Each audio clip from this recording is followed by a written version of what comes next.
Welcome to The Shift Show with Adriana Bucci. Join me every week to learn all about narcissistic abuse recovery, healing from physical and emotional pain after the abuse, and everything else to do with toxic people and how they affect your physical, emotional, and mental health. And no, you are not the crazy one. Thank you so much for tuning in to today's episode. Let's get right to it. Welcome to episode number 13 of The Shift Show.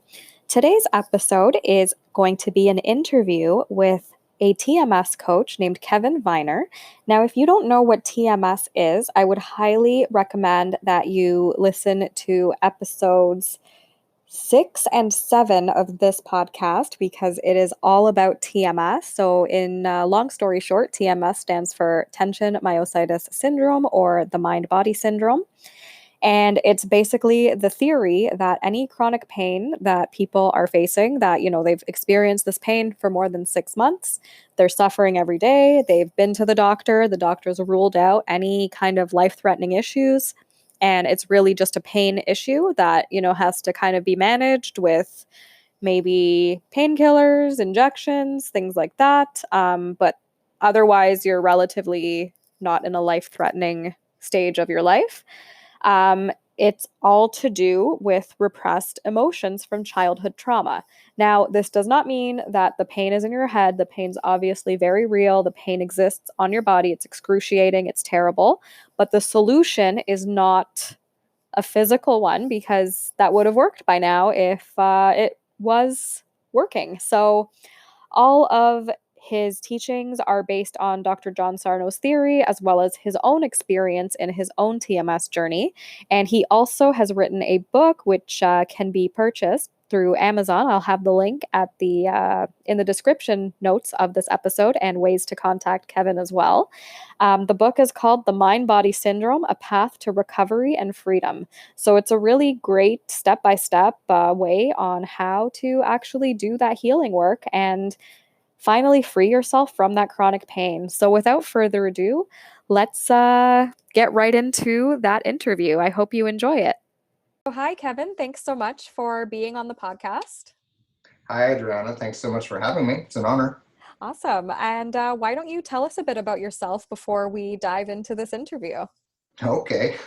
So my name's Kevin Viner, and Kevin Martillo Viner, and I live in Brooklyn, New York with my wife and 2 children, and we have 2 cats. And more to the point, the last about year and a half, I've been coaching for TMS, basically mostly video, but I've had a few clients come to my apartment here in Brooklyn, New York, because they were in the area. Mm-hmm. And so that's kind of what I've been focusing on for the last, like I said, about a year and a half, that kind of stuff. I just published my first book on the topic. Awesome. Just published about 1 month ago. That's so awesome. What a huge achievement. Mm-hmm. That's so cool. And can you tell us a bit about what TMS is for anyone who doesn't know? Good. Well, that's a tricky question, right? Because I could go on to it. So I'll give you the kind of the small synopsis. Actually, I see that on one of your podcasts from a couple of weeks ago, maybe you talked about TMS. Mm-hmm. So firstly, I would reference that for your listeners. If you didn't listen to Adriana's podcast on that, she did a great job with. We actually did 2 of them, if I remember correctly. There's 2. Yeah. Yeah. So that's a good place. You did a great job of describing it there. But in my own words, if I had to give a very small synopsis, is essentially TMS is psychological in order, or psychological in origin, I should say, and it manifests in various ways. The classic example is back stuff, but over time it's becoming more and more clear that deep sort of unknown psychological issues trigger physical responses to distract us from those psychological unknown emotions, really, is what it is. Mm-hmm. And they're the scarier emotions like rage and deep fear, sadness, grieving. Uh, and what's important to understand, though, in my experience with TMS, and that I think is overlooked often, is that these are unknown emotions, meaning that they happen. Like Dr. Sarno, who spearheaded this whole movement, was very clear that these things happen outside of our awareness, right? Mm-hmm. Because a lot of people that I've worked with, or just that I've encountered, they they have this sort of idea that they're going to tap into these things and figure it all out and get rid of all that stuff. And while I think there is some of that, Dr. Sarno made it very clear, and my experience tends to support his position, that that we don't have to get into those emotions necessarily. We just have to know that they are there as by virtue of being humans. Like, we have these things that happen outside of our awareness, and just accept that they are there, and that they're okay. And they're, and so a lot of actually my book talks about how to get there, how to get to the point where Mm-hmm. where you feel safe, both physically and emotionally, so that these things aren't as scary, so that your mind doesn't feel the need to repress them. Because it's important to tease out the difference between repression and suppression, right? Repression is the stuff that happens outside of our awareness, and that's what's mainly responsible for TMS. Right. And then there's suppression. That's the stuff, right, that we ourselves, we know that we're putting out. Like, so if you're feeling anger and you say, nope, not going to feel that, push that down, that's suppression. Absolutely. And so in your book, The Mind-Body Syndrome, A Path to Recovery and Freedom, you talk about journaling as a way to feel your emotions. Can you go into how important journaling is in general? Do you find that it's a super helpful tool? Do you recommend most people do it? Like, what's your take on journaling for feeling these repressed or suppressed emotions in general? Well, I don't want to shoot myself in the foot here, but I kind of have a maybe an unpopular stance position on journaling. I do mention it in the book, and actually I have a whole section to it, and I even present a whole method that's been shown to be really effective, which I didn't make up a lot of that stuff. I just found different parts and kind of put it all together. Especially like ripping it up afterwards. Like, that's like super. That's so important. Yeah, it's very important. Yeah. So I would say that I don't think there's a categorical answer to the question. I think it really depends on the individual, and it depends on where they're at in their recovery. I would say specifically for TMS, because I'm not going to go, I think journaling might have its place for other psychotherapeutic modalities, but I'm not a therapist, so I try to avoid getting too messed up. So for specifically for recovering from TMS, I know firsthand, because I did it, I went through it, that journaling has a very important place in the beginning. So that's where I don't want to too much shoot myself in the foot, but I think that it only serves a purpose initially. And then after a while, it can become almost a crutch for the recovery process. Again, for processing your own emotions on a different level, that's something different. But the way I have it laid out in my book is that it's in section 1. So there's 3 sections in the book, and section 1 is geared toward the short-term goals. So journaling, the great thing about journaling, especially if you are new to TMS recovery, is that it opens up the floodgates a lot of times. So if you're not someone that has experience with journaling, like me, like I had no experience with that, and when I started journaling I guess it was about 5 years ago, when I first started really getting hit with TMS, I was releasing so much trapped energy, so many trapped emotions from my childhood, from all over the place, and it was really, really effective, and it was healthy. It really was, and it played a very important role in my own journey. Sure. But the reason why I say it with some hesitation is I've seen people get stuck in this cycle of thinking that they have to keep journaling. They have to keep journaling, or else, they're going to suppress something. Like if they don't keep, and that actually, it kind of turns into a ritual. Hmm. it's kind of driven by fear. And that is sort of that gives the potential for some disaster. So if you're doing it, I guess I would say really it depends on your intention behind it, right? So if your Hmm. intentions are, like, hey, I found this method to really help me process life, life Hmm. emotions, then excellent, Yeah. and it also is something that I personally go back to from time to time. I mean, Yeah. it's not something that I do all the time now, but every once in a while when I'm feeling tension, I say, let me sit down and free write for a while. And I Yeah. free write just like I lay out in the book and just let it all out, Hmm. feel whatever I need to feel and destroy it afterward. Absolutely. Yeah, Mm-hmm. I still journal myself too. And Mm-hmm. like, I guess everyone's definitely different. So definitely I agree 100% with the intention behind the journaling. So Mm-hmm. if you're doing it in like this energy of I need to do this in order to heal rather than this is a tool for feeling my emotions, Mm-hmm. that would make a huge difference. Absolutely. Yeah.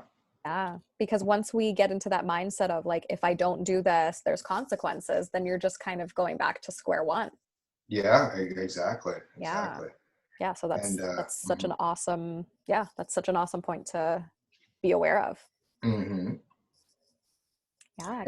And Sarno, even Sarno, he didn't say it directly with like journaling, but he in his books when he would lay out his daily reminders, Hmm. he he would warn people this. He would flat out directly say, be sure this doesn't become just like a ritual, right? Because Yeah. if you're just blindly or like following the what's the saying, you're just going through the motions, but Hmm. you're not connecting with, Processing. yeah, or you're not connecting with it, or you're not having any sort of I don't like to use the word faith because it almost it's such a loaded term, but I mean you do there, look, in my experience, you have to believe that this stuff works. You have to. Exactly. You You do. have to. I mean, it's fine to have like a skeptical mind and everything, and I encourage that with anyone I work with. Hmm. Like, look into this stuff. Try it out for your own for a good amount of time, and see Hmm. if you get results. But there needs to be something. That's why in the book I mentioned probably like, geez, I don't know, at least 5 or 6 times that countless others have recovered from TMS, and they're human. They have the exact same makeup as you, and they recovered, and there's no reason that you can't. And that was important for me to hear because I had to. Yeah.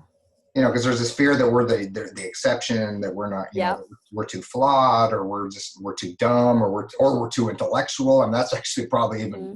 a bigger hindrance, Yeah, right? definitely. Hmm. Can you tell us a bit about your TMS journey with Sure. chronic pain? Yeah, so it started actually in my childhood. But I didn't know it until Yeah. much later. But yeah, I suffered from kind of basically as honestly a sense of sort of hypochondria, basically, Hmm. since I was a little kid. I think everyone who has TMS has some level of being a Yeah. hypochondriac for sure. Hmm. And actually, there's a section in my book called TMS PTSD, which Hmm. which I have both experienced and seen in others, where if you for those that have the hypochondria sort of tendencies, after a nasty bout of TMS, like there's an element of sort of PTSD there, right? So you're Yeah.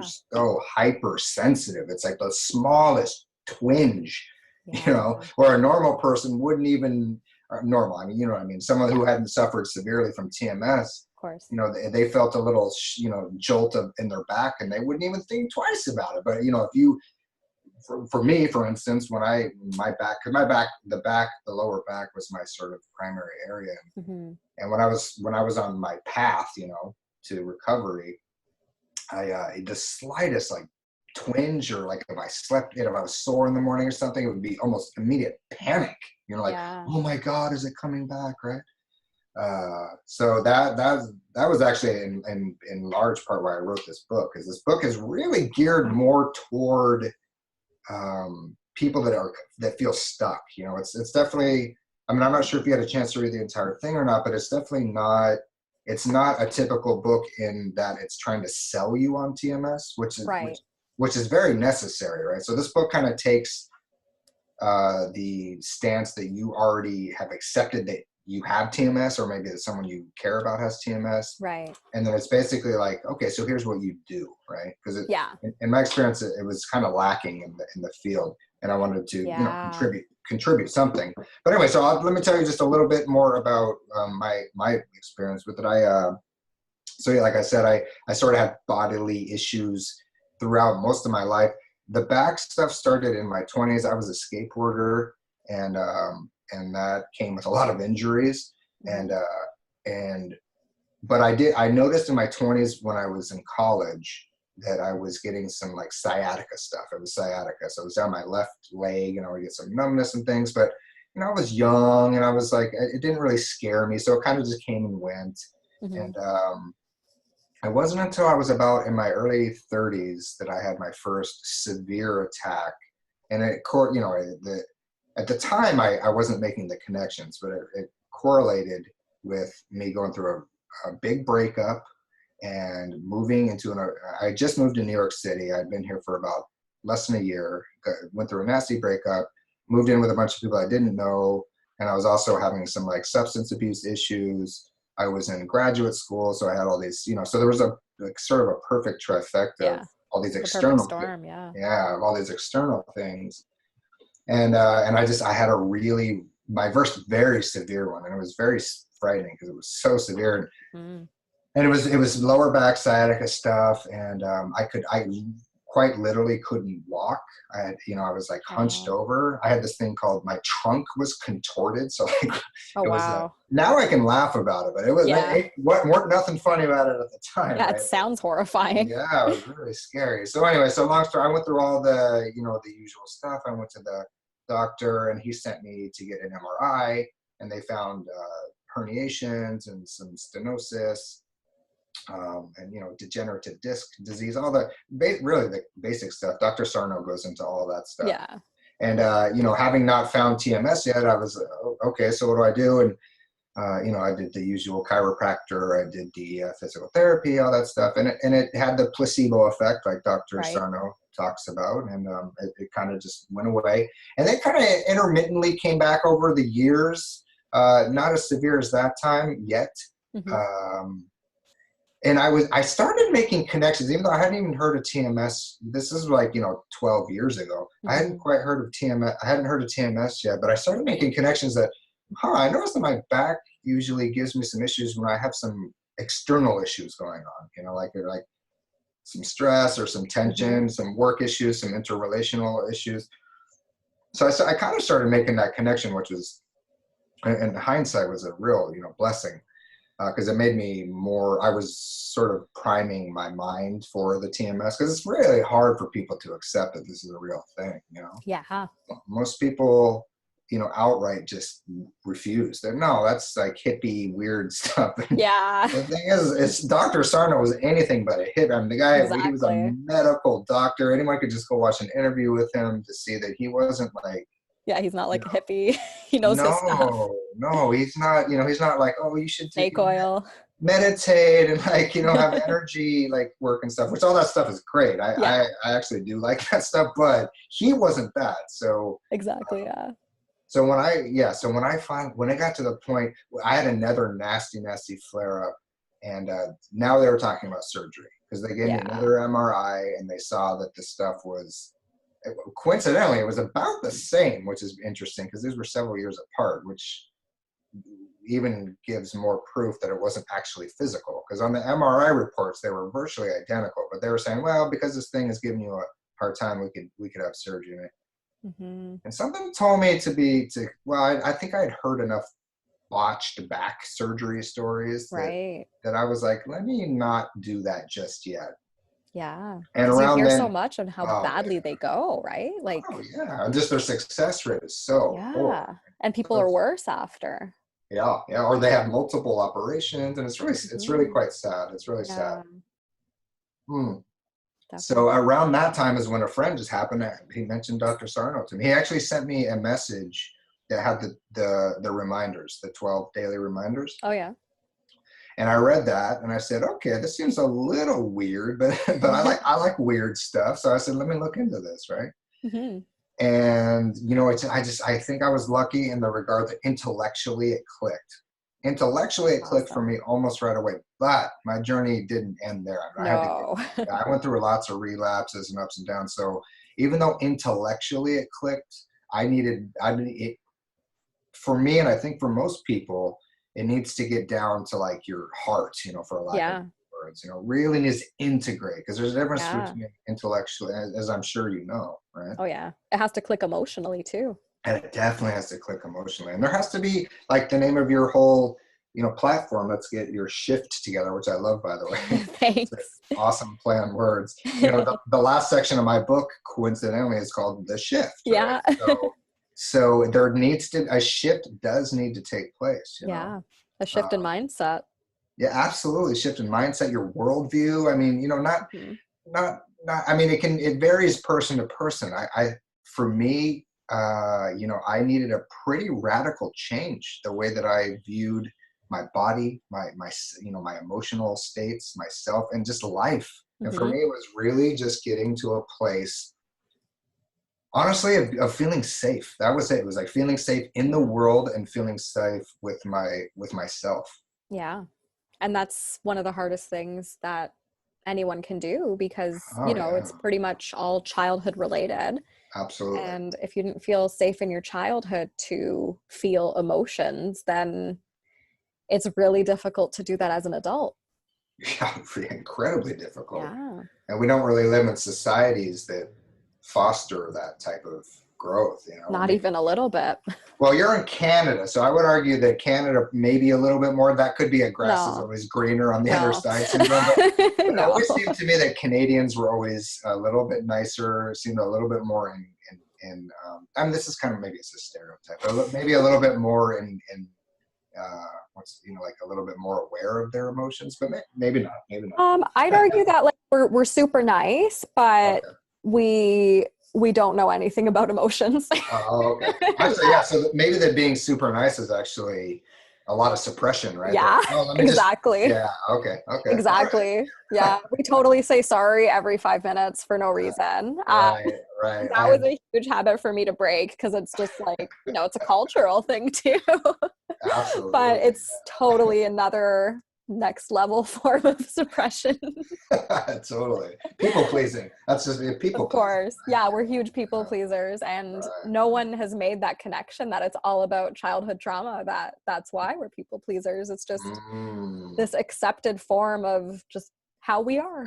Right, right. And I Mhm. think Dr. Sarno, even he had mentioned that this people pleasing, how enraging. I remember Yeah, he talked about a case or a patient he had. He can use the term patient. I would never use the term of patient because course. I'm not a doctor. I'm a doctor, but I'm a PhD doctor, not a medical Right.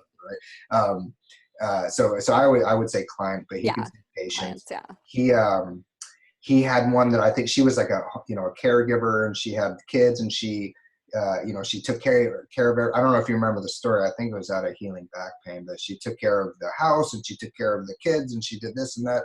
And she was a people pleaser, and Mhm. it manifested in, you know, repressed rage. And she was, you know, bedridden. I think, if I might be mixing up stories, but it's not an uncommon Yeah. scenario in any event, right? Yeah, for Yeah. sure. Hmm. Yeah, it's and Sarno talks a lot about repressed rage and I think that when people think about rage, they just think of like an angry man Hmm. harming society. Hmm. So Hmm. that could be like another way that people are just terrified of even acknowledging that they might have this repressed rage. Right. Yeah, absolutely. No, I think that's exactly correct. And I make it's a bit conjectural, but I I submit in my book that rage is actually, and this goes a little, I didn't want to see, the thing is, in my book, I didn't want to deviate too far from Sarno's stuff, because his stuff Right. it was right, you know, but Mhm. I think that there's some things have evolved since then. For sure. And, you know, I know that through my own therapy and through my own work, that rage and anger are considered secondary emotions. And what are they secondary to? Fear. Right.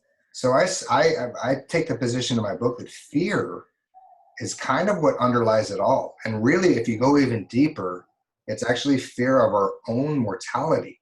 Yeah. And Sarno talks about that, but he only talks about it through the lens of like, if you're getting ready to retire or if you're up there in years and stuff, and that could trigger, some repressed rage. But I think, and I don't have any sort of clinical trials to back this up, but to me, it seems like there's an undercurrent of fear Yeah. that goes quickly to rage. And this is all happening outside of our awareness, right? Of course. And the rage is the explosive one, right? So that's the one where the repression gets really put on, and that's when that's when the TMS comes out. It bursts out, as it were. So I think I don't know. I'm hoping to see a sort of direction where fear is looked at more closely with regard to TMS. Because it's not necessarily a type of fear of like.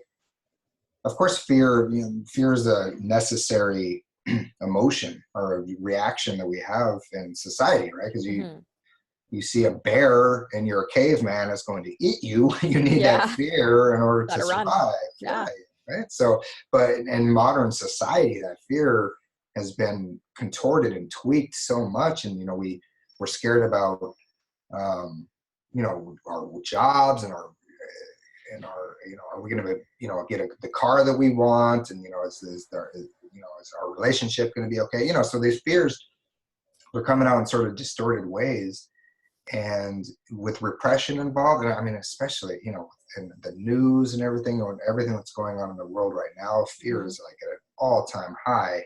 For sure. So I don't know. I guess one way to test this hypothesis of mine is I would be curious to see that through this whole COVID thing, if there's an uptick in TMS.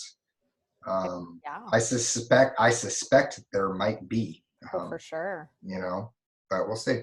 For sure, yeah, because people, it's time to, go within, right? There's all of the distractions that we have to our disposal, like, leaving your house to go to your job and being immersed in that. Whereas now it's like you're kind of stuck with yourself. Even if you're quarantined with other people, you're still spending a lot more time with yourself than you otherwise would have. Right. And people are spending a lot of time online and on the internet and watching news, and all these things are just, it's scary if you watch that stuff nonstop. I know so many people that they just have the news on all day, from the minute they get up, and you got to wonder, like, that stuff is whatever. I mean, I'm not criticizing if, to any of your listeners, if you listen to the news all day, that's your thing. I would encourage you to maybe see why you're doing that. I just, I'm a big fan of asking questions of our behaviors. Like, so what am I doing? What am I really, am I getting like an adrenaline thing here? Like, what's really going on here? It's like a hypervigilance thing. Yeah. Because, fear can be kind of an addiction too. And not necessarily the fear, but the adrenaline that we can get out of it. Right. So you watch the news. Stuff. Exactly. Yeah, you watch the news and it's telling you about all these new cases of the virus and everyone's dying. Yeah. And you might get a little rush from that, like a little hit, almost like a drug, So, and I gotta be honest, I think the news knows that very well. Oh yeah. And I think this is why, because it's not like you're turning on the news and they're talking about all the, great things that are happening. Exactly. Even in a time like this, great things are happening. What about all the, volunteering that's going on, the compassion, all these things that are showing the positive side of humanity? That is just, no, the hospitals are overwhelmed. Yeah. For like 2 minutes, but they spend most of the time talking about like how horrible everything is. Oh, sure. Because people would probably tune out. It's a weird phenomenon how Yeah, it's the same reason people love like horror films and murder documentaries and things like that. Like why it's not entertaining to watch grass grow, Right. Yeah. So I'll be curious to see after if and when this passes, if how people if they're, yeah, like I said, I sadly, I suspect that there's going to be an uptick in not only TMS cases, but also substance abuse cases. I Oh, think for sure. people are drinking probably way too much and For stuff. sure. And I get That's it, all you to know, numb yourself. exactly, Yeah. exactly. Yeah. Yeah. And the thing with, repressed emotions, I don't know if you have this opinion as well, but I think a lot of people, they don't even know why they're drinking or engaging in these numbing behaviors because they Mhm. have no idea that they even have these repressed emotions. Correct. Yeah. Well, well, again, so going back to that's why I think having clear, definite. I'm also a linguist by my education, so for me, Hmm. I take words, probably a little bit too seriously. Yeah. But Yeah. it's To me, I use them interchangeably, which I probably shouldn't. right. And that's fine. Most people do. Yeah. That's fine. But for me, it's helpful to really stick to the textbook definition and the Sarnonian or the Sarnoian, right? Which is the repression happens completely outside of our awareness. So yeah, Right. of course these people have they have no idea why they're numbing out. They really, honestly don't know because it's repressed. Exactly. Uh, but then there's also the element of suppression there, right? So they maybe some of those repressed emotions start to creep to bubble up, Yeah. right? They With all feel the this. discomfort. Sure, especially Yeah. with, like you said, with all this downtime right now, they feel, why do I feel so anxious? And Hmm. aside from watching, 10 hours of CNN, right? Yeah. But why do I feel so anxious? So they go to the bottle of wine or whatever. I mean, I get it. It's a Yeah. human, I get it. I get it. Exactly. But And I there's a think, healthier way. There's a more skillful and a healthier way. So yeah, that's, for if I, sure. if I could offer any words of hope to people that are listening that maybe are stuck in that cycle. There is a much healthier and productive and rewarding way, and that's it's the type of work that we're doing, you and I would say, and, Hmm. and, and many others. Right? There's a lot of people helping out. It's great.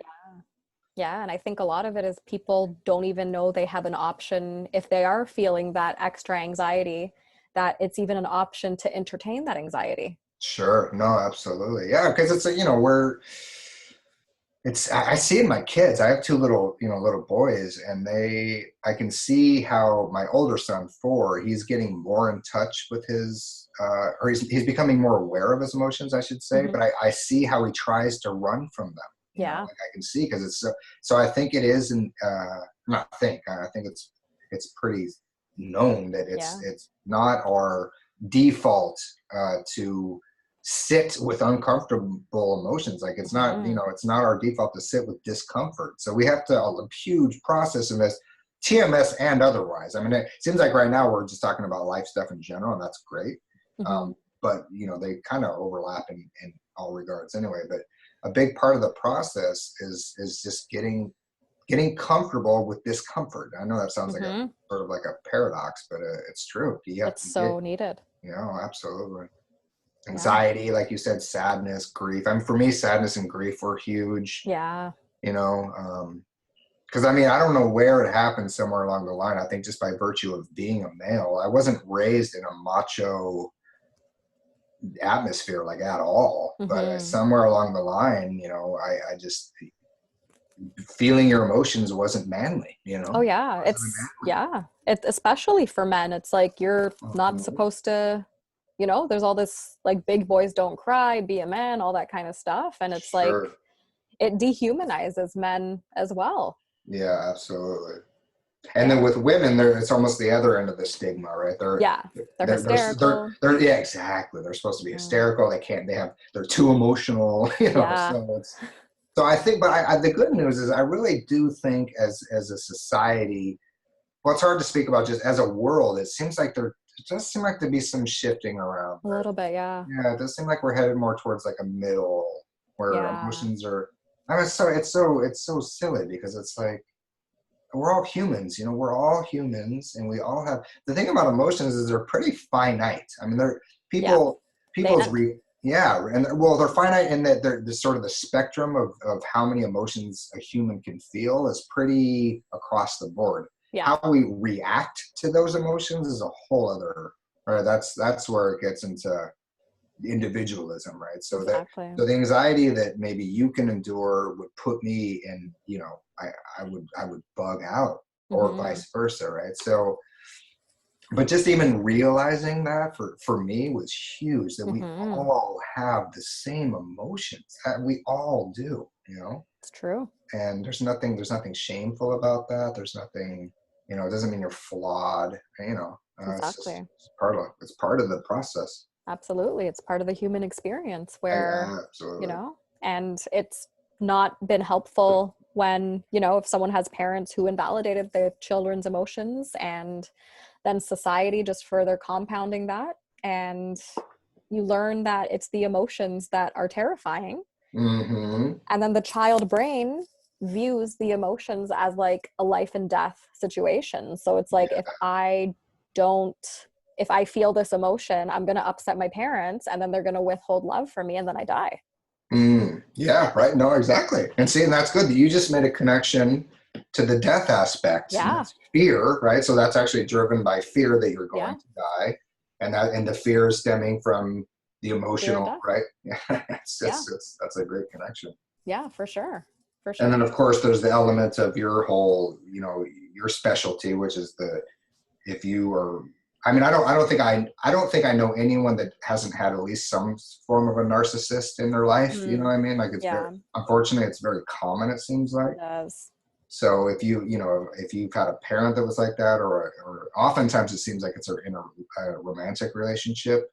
Hmm. Um, you know, like you said, if you've had a lover that's very narcissistic, that adds a whole other. I mean, you would know better than me. That's sort of your area, but that adds a whole other level of sort of dysfunction to the Oh, to for the sure. to the emotions, right? Yeah, definitely. And a lot of the time when people like keep seeing this pattern in relationships where they keep attracting narcissists, chances are they did suffer some sort of narcissistic abuse as a child as well, whether it was from Sure. a parent or an extended relative or, you know, someone. Yeah, they But saw it somewhere. Yeah. yeah, it feels familiar. Mm-hmm. And that's the same thing with, you know, I'm just making the connection now to repressed emotions. It feels familiar to repress your emotions, or suppress, or whichever word I'm Sure. supposed to Yeah. use. But No. that's familiar, and it's unfamiliar to feel it. Mm-hmm. And that just makes it even more terrifying because the brain is like, it thinks it's dangerous. Yeah. And that's a good point. I'm actually glad I'm going to piggyback on that idea Yeah. to sort of bring it back over to the TMS. One of the ideas that Sarno unfortunately didn't. I don't think he was writing long enough to really get into the importance, is this idea of being the conditioning, Hmm. of being programmed.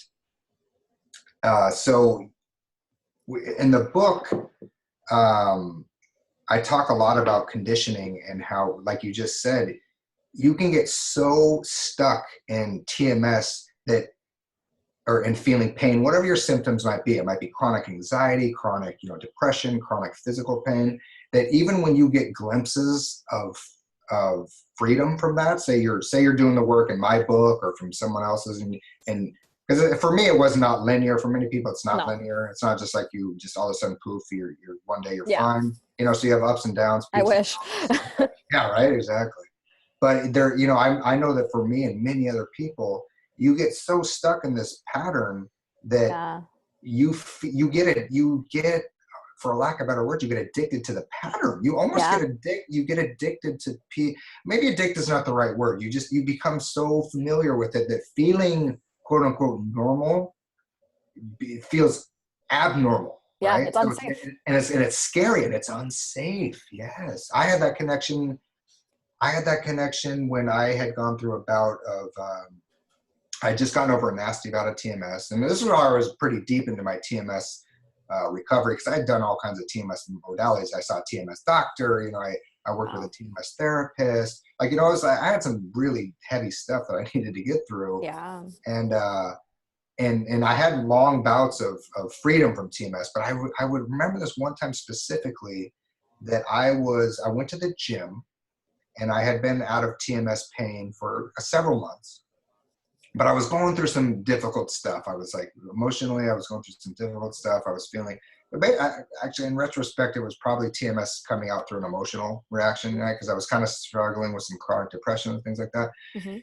And I remember working out and thinking, this thought came to me that it would be easier for the TMS to come back right now. My back pain.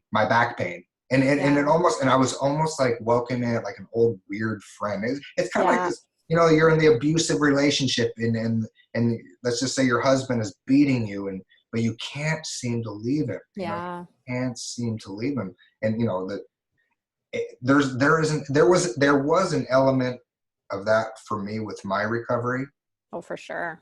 And for other people as well. Me too.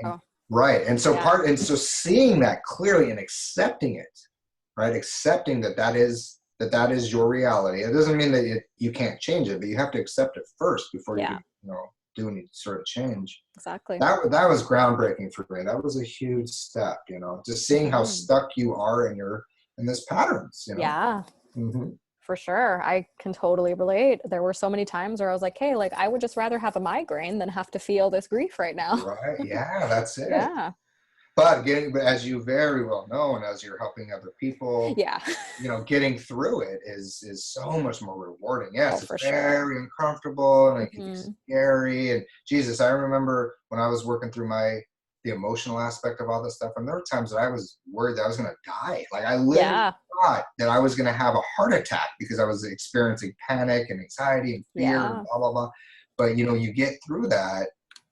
And it's beautiful. It's so rewarding. And it doesn't mean, you know, I always I always tell people this, and especially people I work with, you know, for me at least, this is an ongoing process. You know what I mean? It's not, I mean, I feel pretty confident about my where I'm at with my TMS, you know, the likelihood of me having like anything as severe as I used to have seems to me pretty really unlikely. But again, I'm not you know, I can't tell the future. That's why I'm a little hesitant when people, even Sarno, honestly, I gotta say, I mean, I love Sarno, but he would use terms like this, you know, permanent cures and this and that.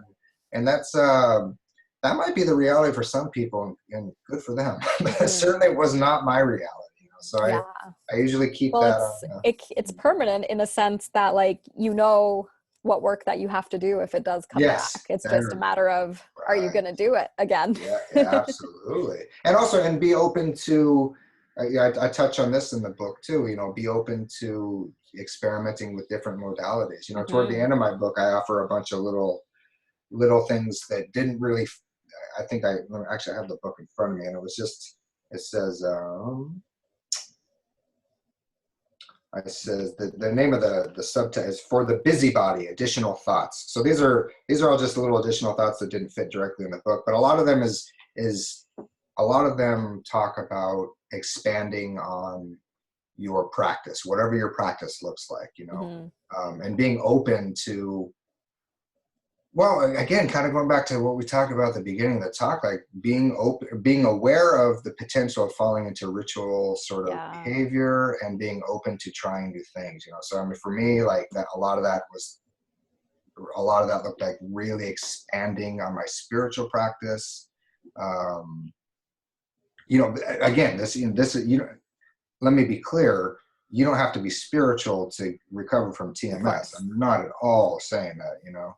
And my book is very, well, I don't know if it's very, but it's pretty much, you know, atheist, you know, it doesn't really take any religious stance at all. But, you know, for me, it was, I felt the need to sort of expand in certain areas of my life. So it's an invitation, really. This stuff is an invitation to broaden your life experience, however that might look for you. And it's not black and, you know, it's not, unfortunately, there's not a one pill fits all or whatever the saying is. One size fits all. There you go. Thank you. And so that's why, you know, that's a big reason why for anyone who's interested in reading my book, which I hope a few of you will, you know, a few of your listeners will give it a shot. I offer so many different methods because you know, throughout working through this stuff, I see that what works for one doesn't necessarily work for the other. Right. But there are some key concepts that underlie it all. And I would say, and again, I really think it's important. I would say if I had to pick two of the main ones, it's that you're actually already okay, right? Physically, you know, I'm talking about just TMS stuff. You're already, there's nothing to heal. That's why I really am careful with the term heal. but there's nothing to heal because you're already healed, if you want to look at it that way, or there's Yeah. nothing to, you're already recovered. It's already there, and that you're safe, and you're safe and you're okay. So Yeah. those I would argue that TMS recovery cannot really kick in until those are pretty firmly rooted in your being, really. Yeah, I agree. Mm. Definitely. Mm-hmm. And then there's a section of your book about obsessive monitoring of problem areas. Mm-hmm. That was super interesting because I definitely found that I did that during my own recovery, where I would just obsessively monitor my pain levels in my jaw and my migraines. Mm-hmm. Mm-hmm. Do you find that a lot of like your own clients obsessively monitor as well? Oh, are you kidding me? Of course. And Yeah. that's a trait that I would say is categorical across all people Yeah. that suffer from TMS, especially if you've suffered it for a while. Now, if you're suffering from TMS right now, and I'm talking to your listeners, and you're just listening to this stuff, and you're early on in your recovery, and this is already clicking, then you're in a very good place. And I hope that you don't have to, that you don't get to the point where it becomes a conditioned pattern like we were talking about earlier. Because you may be early on enough to where this stuff clicks, you make a few changes in your, your sort of mental attitude or what have you, and you're good to go. And that's fantastic. Mm-hmm. But if, for people that have suffered from TMS for a while, like I said, there's that element of PTSD. Yeah. And then but even more significant is the conditioning, right? So that's why you keep going to that spot. Is it okay if I move this way? Is it okay if Yeah. if I chew this way? Is my jaw gonna hurt? If I don't, I haven't had much experience with jaw pain. My wife did. She had horrible, Mm-hmm. the grinding thing Yeah. and everything. Oh, I know. Coincidentally, through her own, she did a different method, but it was very similar, and she recovered from that. She doesn't have, for a long time, she was convinced that she had to wear a night guard or Yep. a mouthpiece, and this was years ago, and she hasn't grounded her teeth or had any jaw problems since. And It's amazing. and that's just even more proof that it's all mind body.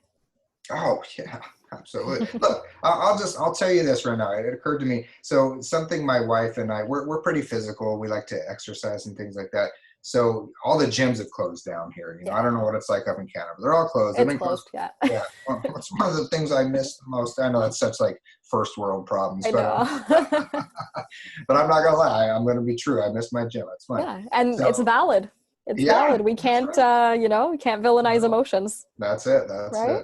it. So one of the things we decided to undertake during our all this craziness that's happening is there's this video series called Insanity. I don't know if you've ever Right. heard, I've but heard of it, yeah. it's brutal. It's brutal, Mm-hmm. and it's a total of 9 weeks. And we started. And I had done it before about 10 years ago. Mm-hmm. I had done some of the videos. Anyways, long story short, we decided to follow the actual program. So it's Oh, like wow. It's 6 days a week, and we're in week 5. It's And insane. the type of movements and like the jumping and all this insane. And if you don't know what I'm talking about, just go to you or to the listener. Go look at a YouTube video to get an idea, flavor of how intense these videos are. Okay, Yeah. It's and called insanity for a reason. it's called insanity for a reason. And I'm 43 years old, and I'm and I'm in week 6, and I haven't actually felt physically better since I can remember, maybe my 20s. But I also haven't been doing these kind of physical things for a while. But it occurred to me today, that I still have all of those same findings on my MRI. They're probably worse now because it's been a couple years, so Right. I still have herniated discs, plural. Okay, that's plural. I have stenosis. I have the degenerative disc disease. I have a little bit of the spondylosis. I can never pronounce it. That's where your Mm-hmm. spine is a little, crooked. All those things are still on my findings, and yet I'm doing these hour-long, non-stop jumping, twisting, crazy movements, and I feel amazing. Now, if that is not proof beyond, that's empirical proof. Because if my severe back pain that I used to suffer from came from those things, how can you logically explain to me that I'm older now, Mm-hmm. and that I have the same problems. They're probably worse. If I were to take an MRI, they're probably worse because, the body degenerates. That's just a fact. I mean, that doesn't, I don't care who you are. How could you medically explain that to me? It makes zero sense. I should be in much more pain. I should not be able to do those things. Yeah, you should be in a wheelchair. I should be in a damn wheelchair. Yeah, that's it. Yeah. So that's massive proof right there. So I hope that anyone with back pain hearing this, or any kind of pain, or any pain, because I didn't have back pain. I had face pain, head pain. This is absolute 1000% proof that there's nothing wrong with your body. Yeah, no. And I have a little subsection in my book, section 1, from the short-term goals. That's a lot of people call that, like on the TMS wiki and stuff, they suggest that you make these evidence lists that go in contrary, or they go against logic of whatever your symptoms are. And mine is step 3. It's list of condition patterns and inconsistencies, right? So this is where, when you're working through your TMS recovery, you start writing down things like I just said. So I remember I had a moment, even when I was in pain, I was the type of, actually I was listening to one of your podcasts. It was the TMS podcast, and you're talking about perfectionism, right? Because that's one of those traits that is really far, it's, again, I would say almost categorical. Universal, yeah. Well, especially for TMS, exactly, for TMS sufferers. And I remember when I was in the midst of one of my nasty TMS, I mean, so bad that I could, because my what do you call it? The relapses, or however you want to call them, were severe. I mean, I would almost be crippled. Like, I literally couldn't walk. But my perfectionistic tendencies still would tell me that I needed to go to the gym, right? Wow. Yeah, I still needed to go to the gym. So it occurred to me, it was actually a breakthrough, and this ties into the inconsistencies, right? Is that I could go to the gym, and I was bench pressing like over 200 pounds, but yet I could hardly walk. Wow. And it didn't add up. Doesn't make sense. Yeah. No. Makes no sense at all. No, zero. So, and I talk about, I think I may even actually give that exact example in my book. So if you're working, for those of you that decide you want to give it a shot and you're working through, again, that's step 3. And, I encourage you, I give you, I offer specific instructions on how you do this, and with some examples. And it's just that, so for instance, someone that was suffering from jaw pain, what can you tell us some of the inconsistencies that you can remember? Yeah, for sure. With my jaw, it was like, I would bite into, like, there was one time where I was eating fish, which is a very soft food, right? And then when I bit into it, my jaw just cracked. Oy. Yeah. And it was just like the loudest popping noise. And every time my jaw would crack, I would just be absolutely terrified. And would it hurt too, or was it mostly okay. Oh yeah, it immediately would start hurting, and then I would just know that I'd get a migraine right after. And so just from eating a very soft food, my jaw cracked like that. And that made no sense, because usually that would happen if I were to eat something. Yeah, right? If I were to eat something that's more like difficult to chew. So there was that. And then there would be times where I would just, make the mistake of yawning, and my jaw would just crack again. It would just sound like my face broke in half, because it's like, it's so close to your ear. So it's like, I would get startled.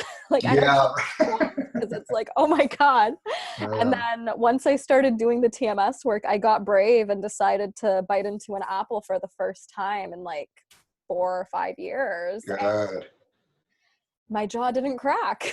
There you go. And how does that make sense? So your jaw cracks and you have this like horrible surge of pain, leading to a migraine from eating soft fish. Yeah. But then you bite into a hard apple, which takes a lot of, mechanics and muscles, and you're okay. There you go. Good. So that's something you would write on your evidence or your inconsistency. Exactly. Yeah, that's great. Exactly. I actually took a picture of the apple I bit into because I was so happy. Good for you. And I posted it to the curable page on Facebook, because I was just like, look what I did, guys. That's so good. That evidence is always there. So it's like, I know that it doesn't matter what I bite into, or if I make the mistake of talking or yawning, that cracks. It has nothing. There doesn't need to be a migraine. Yeah, no, these are great. And these are great. And I would encourage the listeners, especially if anyone's suffering from any sort of chronic pain, take a minute and just reflect on what we just said and see if you Yeah. can find your own stories. And I can almost guarantee you they're there. Not, I wouldn't even say almost. I guarantee you they're there. You can find Yeah. some inconsistencies. Exactly. I'll just share one more that's kind of amusing. I talk about this in the book too, but it was around the same time actually. The bench when I had the bench press connection. So again, I could hardly walk, but an inconsistency in itself was I could hardly walk, but I could ride my bike like miles. Because in New York Yeah. City, I don't have a car, so either you walk or you ride your bike. Which Mhm. riding a bike in New York City isn't the safest thing, but I would ride my bike for miles and miles, and zero pain. That makes So no sense. so one day, but that's not even the inconsistency. Here's the Yeah. inconsistency. That is an inconsistency, but here's the big one. One day I'm going where else? To the gym, and I'm on my bike, and I get doored, and Oh. I'm sure you know what that Oh is. yeah, I read that in your book. Yeah. Yeah. They flung their Oh. door open. I wasn't going super fast, but I was going fast. I hit the door. I flew over my handlebars, hit the concrete, and Oh my rolled God. probably 2 or 3 times. And immediately, as I was laying on the ground, I did a quick body scan because I was kind of in shock, Hmm. and I felt okay. And I said, okay. But I also realized that, when you get into an accident, you have adrenaline, so you might Yeah. not really know. So I was like, well, am I okay? I decided to go to the gym anyway. And I had probably the best lifting experience I had had in months. And sure, So crazy. I think some people might say, oh, it's because you were feeding off adrenaline. But this was like hours, later. Yeah. And I Yeah. Your felt, adrenaline only lasts so long, right? oh, it only lasts so long, Yeah. and I felt better. And so I remember I added that to my inconsistency list because look, how could I have flown off of a bike, hit the concrete, and Hmm. rolled if my back was actually damaged and be Right. feeling better, right? Yeah. Better. It doesn't. No, it doesn't. It That's doesn't. crazy. Absolutely. Yeah. Yeah. Like you can't even walk, but you can get doored. Sure. Exactly. Right. Yeah. Yeah. That's so wild. So these are good. These are again. I have these listed under the short term goals because usually, well, at least for me and for many other people, that in and of itself isn't necessarily enough for everything to click. But some people, it might just be, especially Hmm. if you're early on. So, you know, yeah. And speaking of that, it's a little, it's always hard to bring up when I'm talking to somebody about TMS, either a client or anyone interested, because I'm happy to talk about this stuff with anyone because Hmm. I do that. I want to help, Of course. and and I always have to talk about your your intentions behind this stuff, right? So it's Hmm. important, and we mentioned this earlier in the talk. It's important to sort of have some sort of not control, but like to mitigate or to look Yeah. to be careful with our intention and with our expectations, Right. right? So when that, and I mentioned this a lot in the book, and I'm specifically with the section 1 stuff, because the section 1 are these steps, and they're very clear, on what Hmm. to do. It's like, do this, I've been getting some feedback now because the book has been out there long enough. I'm getting some feedback, and people are not practicing the first step 1 typically long enough, right? Hmm. Because it usually takes a little while for these things to sort of get in the habit of doing, Yeah. and they're not, and I say this very clearly, like those things in and of themselves typically aren't enough, like Hmm. because those things aren't, you're not having a shift in your perspective just yet, right? Right. So that's more section 2. The section 2 of the book are long-term goals. And that's where, and I also have those are accompanied with practices, specific practices. And those are a little bit more, I don't want to say esoteric, because they are accessible, but they require more sort of open-mindedness. They require, some more practice, because they're not just like, do this. It's not just listen to Dr. Sarno's, tape over and over again. That stuff's easy, These Right. are more like, start questioning, asking questions about yourself, go deeper, Hmm. it's much more introspective in nature. And that's why I highly recommend that people spend some time on section 1 first, because the thing is, in order for any of the methods or practices in the second section to take hold, the person needs to be not at a level 10 of suffering, basically, right? So the way the book is laid out is section 1 is going to get your pain and suffering down a little bit. It may even be gone temporarily, which is even better. And then you start doing section 2 work and that's the maintenance stuff. That's like keep it, or to really make things all come together. Right. Yeah. So that, and then the third section is the shift, and that's kind of, it's not so much instructional as it is descriptive in what, and again, there's many different ways of looking at it. Right. Because there's so many different, people that have different experiences. But it's really geared toward what it might look like for you once you, are in the shift, basically. Right? Once you're feeling the recovery really take place in your life. Mm-hmm. And it's beautiful. It's beautiful. You can live a relatively pain-free life, Yeah, it's actually possible. Absolutely. Countless others are doing it right now. So what's stopping you, right? Exactly. Mm-hmm. Any final words of advice for anybody who maybe has started their TMS journey and, they're feeling a little discouraged? Yeah. So especially for those that are feeling discouraged, I would highly, at the risk of coming off, I don't want to do too much self-promotion, but get a copy of my book and try it out. I want to say that as a linguist, my choice of a path to recovery was very intentional. As I toyed with the idea, the path, right? But there's a huge difference between, so A is the, what is that? That's the indefinite article, right? Mm-hmm. A path to recovery, meaning that this isn't the only way. I mean, people, you know what I mean? I'm humble enough to say that my book isn't the only way to get through TMS, right? But this is through lots of research and lots of personal experience and working with others.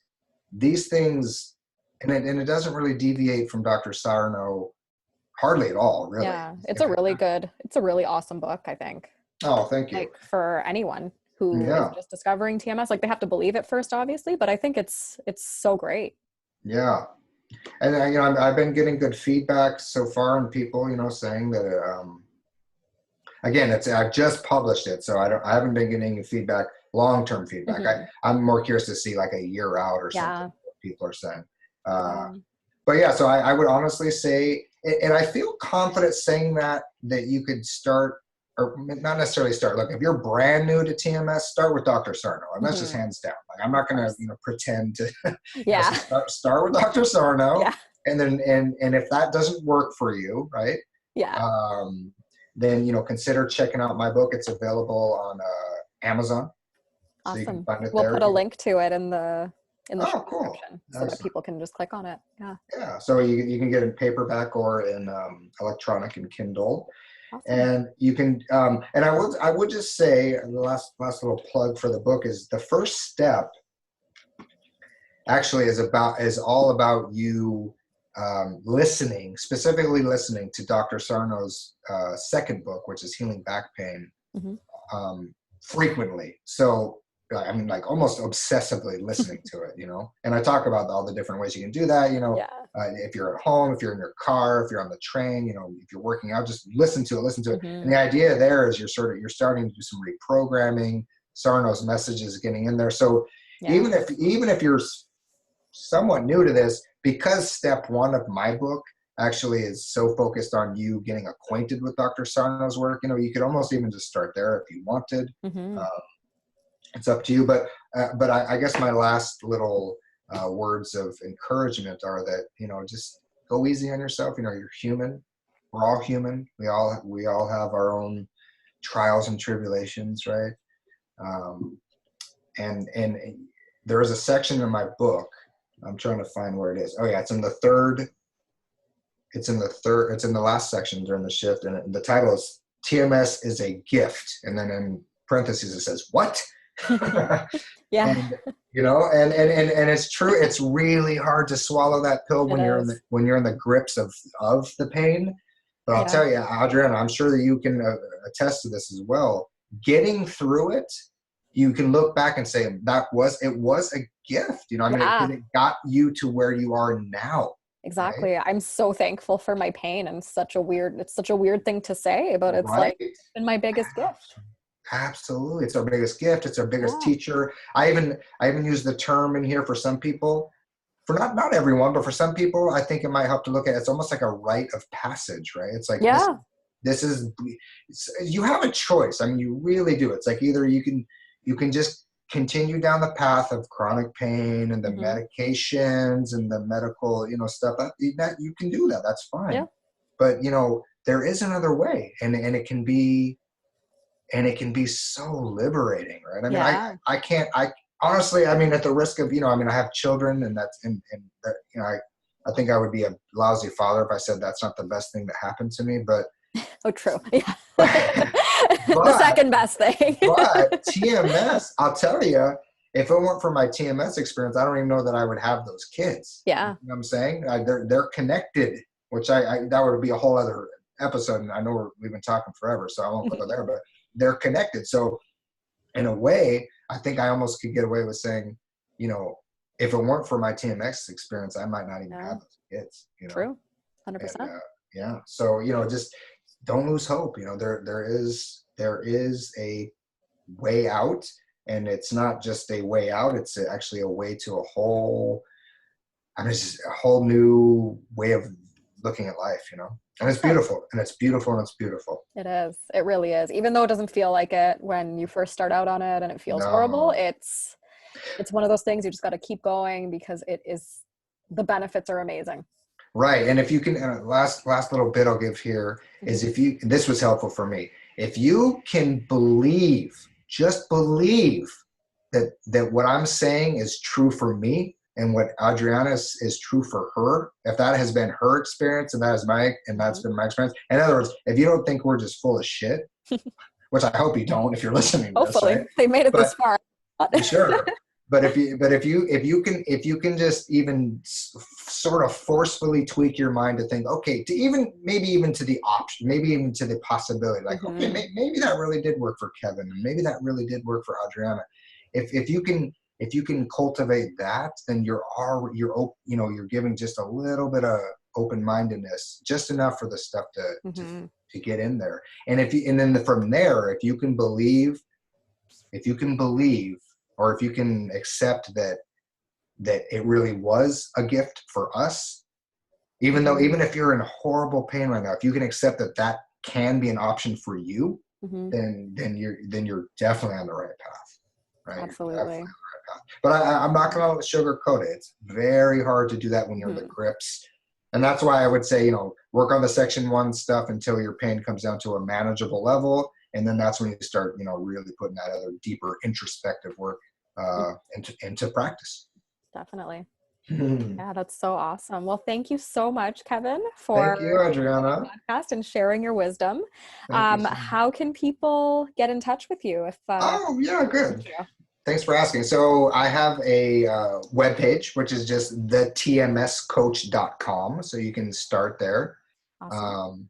Um, you can also find me on Instagram. I'm pretty new to Instagram, so I'm kind of just getting around to sort of trying to get that underway. So if you're listening to this and you would be so kind, I would love for you to follow me on Instagram so I can help spread the word there. And that's my Instagram is just TMS Coach. So it's at Awesome. or at TMS Coach or whatever. I also am on Facebook for the TMS Coach.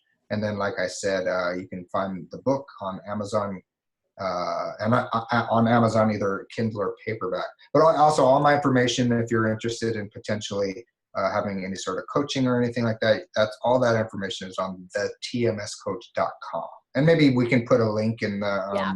wherever you do your thing. Yeah, Okay, for sure. cool. For sure. We'll Nice. put all the links so people can easily click on every way to get in touch with you and to grab a copy of your book. Fantastic. Cool. Well, thanks again so much for coming on my show. No, thank you. Thank you for all the great things you're doing. I really hope Thank I, you. I really hope people appreciate, this your podcast, all the videos you do on Instagram and stuff. I mean, you're really, you're doing this to help people, just like I'm doing this to help Mhm. people. So it's Yeah. it's beautiful, and I really Thank you. I appreciate it so much. Thanks so much. I appreciate what you do as well. Like the more of us that talk about TMS and just repressed emotions in general, I think the better. Absolutely, Yeah. absolutely. The message is spreading, but we just need Yeah, to we need to stay resilient, especially now, exactly. Yeah. especially now. 100%. It's important. 100%. Yeah. Okay, All right. Adriana. Thanks so much. Thank you. Bye. Bye.